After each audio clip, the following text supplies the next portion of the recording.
అంతర్జాతీయ మహిళా దినోత్సవం పురస్కరించుకుని ఒంగోలులోని స్నేహ సేవికా సమితి ఆధ్వర్యంలో బొమ్మరిల్లు నిర్వాహకురాలు రాజ్యలక్ష్మిని ఘనంగా సత్కరించారు.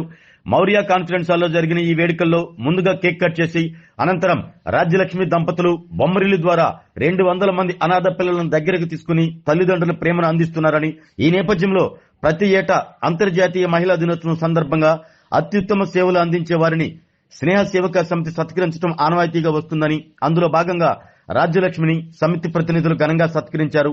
ఆమె అందిస్తున్న సేవలను కొనియాడారు. ఈ కార్యక్రమంలో సమితి ప్రతినిధులు సిద్ధా సూర్యకుమారి, బత్తిని వసుంధర, చావలి విజయలక్ష్మి, నల్లూరి అరుణ, ఇందిర తదితరులు పాల్గొన్నారు. ప్రతి ఏటా అంతర్జాతీయ మహిళా దినోత్సవం సందర్భంగా అత్యుత్తమ సేవలు అందించే వారిని స్నేహ సేవికా సమితి సత్కరించడం ఆనవాయితీగా వస్తుంది. అందులో భాగంగా రాజ్యలక్ష్మిని సత్కరిస్తున్నట్లు తెలిపారు. సమితి ప్రతినిధులు సిద్ధా సూర్యకుమారి, బతిన వసుంధర, చావల విజయలక్ష్మి, నల్లూరి అరుణ, ఇందిర తదితరులు పాల్గొన్నారు. సమాజానికి ఏంటి అనేటువంటి ఆలోచన చేసేటువంటి ఒక పెద్ద ప్లాట్ఫాము. నాకు వీళ్ళకి ఒక పెద్ద అనుబంధం ఉంది. ఎలాంటి అనుబంధం అంటే 2014లో నేను బొమ్మరిల్లు ప్రారంభించిన తర్వాత అసలు ఎవరికి కూడా తెలియదు ఇలా ఒక హోమ్ నేను స్టార్ట్ చేశాను అని. అట్లాంటిది వీళ్ళు నన్ను వెతుక్కుంటూ వచ్చి మొట్టమొదటిగా 1,00,000 రూపాయలు డొనేషన్ ఇచ్చి సపోర్ట్ చేశారు. వీళ్ళ చేతులపైన జరిగినటువంటి కంట్రిబ్యూషన్ తోటి ఇన్ని సంవత్సరాల వరకు కూడా నిర్విఘ్నంగా బొమ్మరిల్లు నడుస్తూ వస్తూ ఉంది.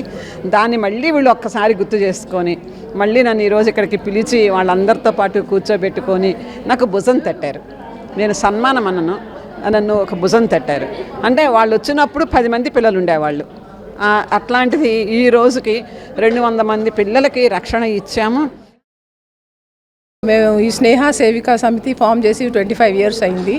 అప్పటి నుంచి ఇట్లా కిట్టి పార్టీ అని అందరికీ ఒక రాంగ్ ఇంప్రెషను. కానీ యాక్చువల్గా మేము ఏంటంటే కొంచెం అమౌంట్ తీసి పక్కన పెడతాం. ప్రతి సంవత్సరం 1,00,000-2 లక్షల వరకు ప్రతి సంవత్సరం డొనేట్ చేస్తాం. ఒకసారి 2014-15లో బొమ్మరిల్కి 1 lakh డొనేట్ చేయటం అయింది. ఇప్పుడు రాజ్యలక్ష్మి గారు అంత గుర్తు చేసి మాకు అంత హ్యాపీనెస్ తెచ్చారో ఇప్పుడు మాకు ఇంకా స్ఫూర్తిగా ఉంది. ఇంకా కొంతమంది డొనేషన్ చేసి ఇట్లా అందరినీ హ్యాపీగా చేస్తాం. ఈ ఉమెన్స్ డే రోజు అందరికీ ఈ ఐడియా ఇచ్చినందుకు థ్యాంక్ యూ. రాజలక్ష్మి గారితో నా అనుబంధం, వారు చాలా ఇన్స్పిరేషను. వారు ఎంచుకున్న మార్గం చాలామందికి ఆడవాళ్ళకి చాలా ఇన్స్పిరేషన్ అండి. ఎందుకంటే మన పిల్లలను చూసుకోవడమే చాలా కష్టం అనుకున్న తరుణంలో తల్లిదండ్రులు నిర్లక్ష్యం చేసిన పిల్లలను అడాప్ట్ చేసుకొని వాళ్ళకు ఒక మంచి మార్గాన్ని ఇవ్వాలని అనుకొని 11 ఏళ్ళుగా వాళ్ళు నిర్విరామంగా కృషి చేస్తూ ఎంతోమంది పిల్లలకు అద్భుతమైన భవితవ్యాన్ని ఇస్తున్నారు. ఈరోజు మహిళా దినోత్సవం సందర్భంగా వీరిని సన్మానించుకోవటము, ఆ అమ్మలందరినీ సన్మానించడం అనుకుంటున్నాను. కాబట్టి వీరి సత్కార్యానికి భగవంతుడి ఆశీర్వాదం ఉండాలని, అలానే ఇక్కడున్న అమ్మల అభినందనలు, ఆశీర్వాదాలు. ఆరోగ్యమే మహాభాగ్యం అంటారు, కానీ ఆరోగ్యాన్ని నమ్మకంగా కాపాడే స్థానం ఎక్కడ? ఇది ఒంగోలులో మీకు దగ్గరగా మన Venkataramana nursing home private limited. Caring your life 54 ఏళ్ల విశ్వాసంతో ఇది ఒక హాస్పిటల్ కాదు, ఇది ఒక విశ్వాసం. 3 తరాలుగా వేలాది కుటుంబాలను ఆరోగ్యంగా నిలిపిన ఆదరణ. మా నిపుణుల వైద్య బృందం మా దగ్గర అనుభవం కలిగిన బృందంలో అందించే సేవలు neuro surgery, general medicine, diabetes, pulmonologist, general surgery, ophthalmology, urology, orthopaedic, ENT, paediatrics, dental surgery, anaesthesiology, gynaecology, cardiology, emergency మరియు క్రిటికల్ కేర్. ఒంగోలులో ఆరోగ్యానికి ఒక కొత్త శకం ప్రారంభమవుతుంది. వెంకటరమణ ఐ హాస్పిటల్ ప్రారంభించబడింది.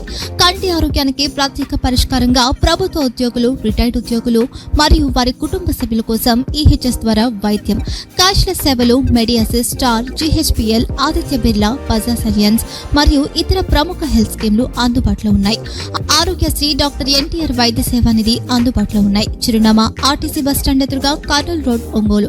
Phone number 08592282623, cell number 9100679099, eye hospital number 9866484770, website www.venkatramanarsinghome.com, Facebook www.facebook.com/pkrnh. Venkataramana nursing home, 3 తరాల విశ్వాసం, నూతనతతో కూడిన సేవ. మేము కేవలం చికిత్స చేయము, మేము శ్రద్ధ వహిస్తాం, పరిరక్షిస్తాం. సేవ చేయడం మాకు ధ్యేయం.